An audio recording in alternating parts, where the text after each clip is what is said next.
મહિનાની કથા કહેલી. બ્રહ્માજી કહે છે કે હે નારદ, સઘળા પાપો દૂર કરવા માટે પદ્મા એકાદશી વ્રત અવશ્ય કરવું. બ્રહ્માંડ પુરાણમાં કહે આ વ્રતના મહિમાની કથા તને કહું છું, તે સાંભળવાથી પણ પાપનો નાશ થાય છે. મંધાતા નામના સૂર્યવંશી પ્રતાપી ચક્રવર્તી રાજા હતા. ધર્મથી રાજ્ય કરતા, પ્રજાનું પાલન કરતા તેના રાજ્યમાં સગળી પ્રજા સર્વ રીતે સુખી હતી. એક સમયે એના રાજ્યમાં 3 વર્ષ સુધી વરસાદ વરસ્યો નહીં.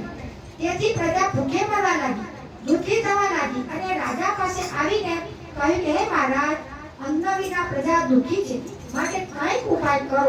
રાજા કહે હું પણ જાણું છું પ્રજાનું દુઃખ મારા ધ્યાનમાં છે અને સુખ થાય એના પ્રયત્ન કરું છું. એમ કહીને રાજા ઘોર વનમાં ગયો. ત્યાં મોટા મોટા તપસ્વીઓના આશ્રમમાં ફરવા લાગ્યો. ફરતા તે દેખાયું એ દિશામાં આગળ વધ્યો. ત્યાં અંગીરા ઋષિના દર્શન થયા. દર્શનથી પ્રસન્ન થયેલો રાજા વાહન પરથી ઉતરી ઋષિના ચરણોમાં પ્રણામ કરી હાથ જોડી ઊભો રહ્યો.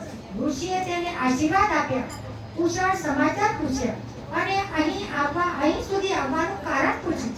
ત્યારે રાજા કહેવા લાગ્યો, હે મુનિરાજ, હું ધર્મ, નીતિ, ન્યાયથી રાજ્ય કરું છું, પ્રજાનું પાલન કરું છું, છતાં મારા દેશમાં વૃષ્ટિ કેમ થતી નથી તેનું કારણ મને કહો. અને એ જ રીતે કે જે રીતે પ્રજા સુખી થાય તે મને ઉપાય બતાવો. ઋષિ કહે છે, રાજન, અત્યારે સતયુગ ચાલે છે. આ યુગમાં અમુક વર્ણના મનુષ્યોએ પોતાના ધર્મનું પાલન કર્યું નથી, માટે તેને તેના ધર્મમાં રાખવાનો પ્રયત્ન કર તો દોષ શાંત થશે. અને એ રીતે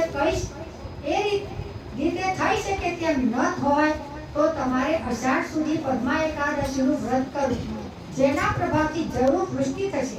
આ એકાદશી સર્વ સિદ્ધિ આપનારી, ઉપદ્રવ શાંત કરનારી છે, માટે તમારી સગળી પ્રજા સાથે પદ્મા એકાદશીનું વ્રત કરો. ઋષિને પ્રણામ કરી રાજા પોતાના ઘેર પાછો આવ્યો અને અષાઢ મહિનાની એકાદશી આવી તો રાજાને સર્વ પ્રજાની સાથે મળીને આ વ્રત એકાદશીનું વ્રત કર્યું. તેથી તેના દેશમાં વૃષ્ટિ થઈ અને ખૂબ જ અનાજ પાક્યું.